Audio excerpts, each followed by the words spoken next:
मनोज जरांगे यांनी उपसलं शेवटचं हत्यार, मोठी घोषणा करून राजकीय पक्षांना फोडला घाम. नमस्कार मित्रांनो, मनोज जरांगे पाटील हे मराठा आरक्षणासाठी खूप प्रयत्न करत आहेत. मित्रांनो, आता जरांगे पाटलांनी आपलं शेवटचं हत्यार उपसलं आहे. त्यांनी मोठी घोषणा करून राजकीय पक्षांना घाम फोडला आहे. बघूया सविस्तर बातमी. आपल्या मागण्या मान्य होत नसल्याने अखेर मनोज जरांगे पाटील यांनी शेवटचं हत्यार उपसलं आहे. लोकसभा निवडणुकीत मनोज जरांगे पाटील यांनी वेट अँड वॉचची भूमिका घेतली. कोणत्याही राजकीय पक्षांना पाठिंबा दिलेला नाही. मात्र आता त्यांनी विधानसभा निवडणूक लढवण्याचा निर्णय घेतला आहे. सगळे सोयऱ्यांना आरक्षण देण्याची अंमलबजावणी झाली नाही तर मी विधानसभेच्या 288 जागा लढवणार आहे, असं मनोज जरांगे पाटील यांनी जाहीर केलं आहे. मनोज जरांगे यांच्या या मोठ्या घोषणामुळे राजकीय पक्षांना घाम फुटणार असल्याचं बोललं जात आहे. छत्रपती संभाजीनगरमध्ये मीडियाशी संवाद साधताना मनोज जरांगे पाटील यांनी घोषणा केली. सगळ्या जातीच्या लोकांना एकत्र येऊन मी निवडणूक लढवणार आहे.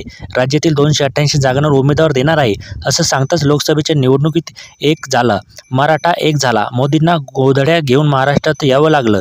4-5 नेत्यांमुळे मोदींवर ही वेळ आली, असं मनोज जरांगे पाटील म्हणाले.